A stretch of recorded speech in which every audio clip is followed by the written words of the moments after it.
사회적 약자의 성추행 피해 의혹을 세상에 알리는 게 2차 가해라는 좌파 패널들. 힘센 국회의원들이 힘센 가해자 두둔하는 게 2차 가해 아닌가요? 무려 1년이 넘은 지금 고소장이 제출되었고 그 의도와 동기를 의심할 수밖에 없습니다. 이에 고소인을 무고죄로 고소하여 그 의도와 동기를 밝히겠습니다. 그 영상은 어깨동무하는 영상이 아닙니다. 저를 잡아당기고 있는 영상입니다. 이 고소인 여성 피해자가 요즘에 매체에 나와서 이런 인터뷰를 하더라고요. 몸을 잘 가누지 못하는 상태에서 내가 여러 곳을 추행했던 사건이다. 만지는 걸 본 사람도 있고 느낀 사람도 있는데 이거를 아니라고 하는 것은 2차 가해 아니냐라고 지금 주장을 하고 있습니다. 본인 항변을 하고 있고 난 그런 사실이 없다라고 하는 이제 피해자로서의 방어를 하는 것이고 예. 시시비비를 가리겠다고 수사기관에 이제 위탁을 한 그런 부분이고요. 다만 정치권에서 서은교 의원의 그 발언이 나오기 전에 국민의힘에서 어떻게 보면 굉장히 좀 구체적으로 이 고소 사실에 대해서 언급한 의원이 있습니다. 그러니까 이제 공방을 주고받았는데 이거 여야의 문제가 아니라 이런 게 2차 가해입니다. 이런 말은 정쟁의 수단으로 어떤 당도 이 피해자를 지렛대로 삼아서는 안 되는 겁니다. 그러니까 거론하는 부분과 관련해서 정치인으로서 지적해야 될 부분이 있지만 그 한도를 적절하게 지켜야 된다. 피해자가 두둔한다고 국민의힘 의원에게 고마워할 거예요? 저 아닐 거라고 생각합니다. 예, 손수조 대변인. 네. 지금 장경태 의원이 여기저기에 나가서 피해 사례를 호소하고 있는 저 피해자 여성에게 인터뷰를 했더니 가림막 뒤에서 인터뷰를 했더니 대본에 따라 연출된 듯한 녹화 인터뷰다. 흔들리지 않겠다. 무고를 밝혀내겠다라고 얘기했습니다. 네, 가히 2차, 3차 피해를 지금 입고 있다. 저는 이렇게 보여집니다. 그러니까 장경태 의원이 지금 실세 중에 실세 아니겠습니까? 법사위도 하고 계시고 이런 고위공직자로서의 그런 발언, 마이크가 크지 않습니까? 이렇게 일방적으로 얘기를 하니 피해자 여성 입장에서는 뭐 가림막 뒤에서라도 본인의 이야기를 할 수밖에 없었죠. 그런데 그 전에 장경태 의원이 뭐라고 했냐면 어깨에 손을 올리고 있는 것이고 데이트 폭력이다라고 프레임을 전환을 했었고요. 그런데 그 와중에 목소리, 그러니까 음성까지 영상에서 나오게 된 것입니다. 그 음성에는 왜 거기까지 안 돼요? 이런 정말 누가 들어도 피해를 심각하게 입은 피해자의 음성이 나왔죠. 그런데 그 영상마저도 장경태 의원은 부인하고 또 그것이 연출된 것이다 이렇게까지 이야기를 하고 있습니다. 사실 장경태 의원은 초선 때요 여가위 소속이었죠. 그리고 특히 성폭력 방지법 이것에 대해서는 이 무고를 한다는 것은 그 피해 여성을 마치 꽃뱀 취급하는 것이다 라고까지 이야기했던 사람입니다. 그런데 아이러니하게도 본인이 발의했던 그 법에 본인이 지금 덫에 걸린 형국입니다. 강성필 부대변인 그런 발언도 했었잖아요. 장경태 의원이 해명을 하면서 재선 의원의 몸에 손을 댔다. 그러니까 영상을 찍는 그 영상의 장면에 보면 이 목덜미를 잡히는 그런 모습이 있었는데 재선 의원의 몸을 손을 댔다. 아니 뭐 국회의원이 나쁜 행동을 했거나 이러면 뭐 만질 수도 있고 손을 댈 수도 있는 건데 거기에 대해서 굉장히 거부감을 느끼는 듯한 발언? 이거에 특권의식 아니냐라는 비판도 있는데 그건 어떻게 보세요?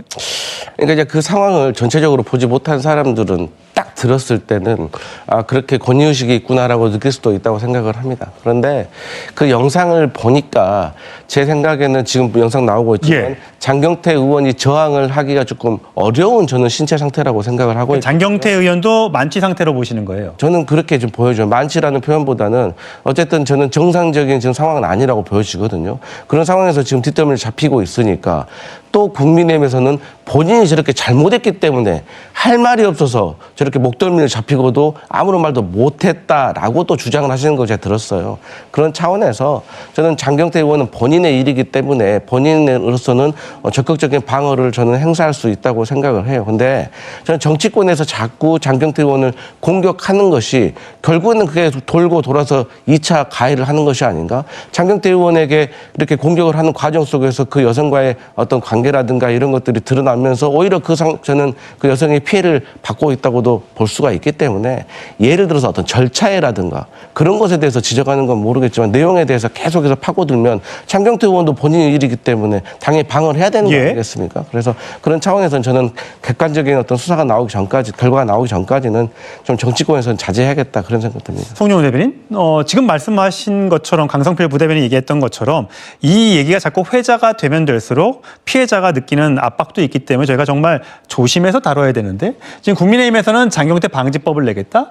고위공직자가 성폭행 피해자의 입막음 시도하거나 신상을 공개하거나 무고 협박 등 2차 가해할 경우에 5년 이하의 징역 또는 700만 원 이하의 벌금에 처하는 법안을 제출한다고 해요. 근데 지금 어젠가요? 그 영상을 찍었던 그 피해자 여성의 전 남자친구가 경찰에 가서 조사를 받으면서 추가 영상이 더 있다라고 하는 모양이에요. 그 추가 영상은 장경태 의원이 등장하지 않는, 장경태 의원이 나간 뒤에 그 여자친구가 어떻게 보면 한거 불능 상태에 빠져 있는 그런 영상이라고 지금 알려지고 있어요. 그런 영상 자료가 어떤 증거 효력을 갖습니까? 지금 고소 죄명이 준강제추행 아닙니까? 준강제추행은 결국 피해자의 한거 불능 상태를 이용해서 추행을 했을 때 준강제추행이 되는 것이거든요. 그리고 지금 고소인이 주장하고 있는 바는 음주로 인해서 만취 상태로, 그래서 한거 불능인 상태를 이용하여서 장경태 의원이 추행했다는 그런 내용을 고소에 요지로 하고 있습니다. 그렇기 때문에 아마 그 전 남자친구라고 하는 인물이 장경태 의원이 이석한 뒤에 찍은 영상은 피해자가 그 당시에 상태가 술에 많이 취해서 역시 한거 불능 상태였다는 것을 입증할 수 있는 자료의 하나로 기능하기 때문에 그 부분을 수사기관에 제출하겠다고 하는 것이 아닌가 보여집니다. 당신은 불가침의 성역인 재선 의원입니까? 아니면 수사받아야 할 성범죄 피의자입니까? 당장 의원직을 사퇴하십시오. 그리고 경찰 포토라인에 서십시오. 장 의원이 피해자 언론 인터뷰에 대해 대본에 따라 연출된 듯하다고 한 발언도 논란이 되고 있습니다. 과거 고 박원순 전 서울시장 성추행 사건 피해자를 대리한 김재련 변호사는 명예훼손 소지가 있다. 이 또한 범죄가 될 수 있다고 지적했습니다. 민주당은 최대한 공개 언급을 자제하고 있습니다. 당에서 이 장경태 의원님 사안을 되게 엄중하고 또 무겁게 저희도 바라보고 있는 상황이고요. 윤리감찰단 조사 결과를 저희도 기다리고 있는 상황입니다. 장경태 더불어민주당 의원에게 술자리에서 성추행을 당했다며 고소한 여성의 전 남자친구가 어제 오후 경찰에 출석했습니다. 남성은 언론에 공개된 당시 영상을 직접 촬영한 인물입니다. 남성은 경찰 조사에서 그동안 공개되지 않은 영상을 추가 제출한 걸로 전해졌습니다. 남성은 고소인이 당시 저항이 불가능한 상태였음을 입증하는 단서라고 주장하는 걸로 전해졌습니다. 남성은 경찰 조사에서 그동안 이 정도로 술에 취한 모습은 처음 봤다며 나를 알아보지 못할 정도였다고 진술한 걸로 알려졌습니다.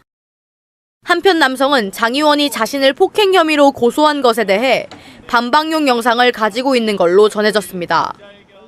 남성은 향후 경찰 조사에서 이 영상을 제출할 계획인 걸로 알려졌습니다. 한편 장 의원이 고소인의 방송 인터뷰에 대해 대본 따라 연출된 녹화 인터뷰라고 비판하자 고소인은 억장이 무너졌다며 진심을 대본으로 용기를 연출이라 깎아내려야 속이 후련하냐고 비판했습니다. 또 우원식 국회의장을 향해 국회 직원인 나와 동료들이 2차 가해로 고통받지 않도록 해달라고 호소하기도 했습니다.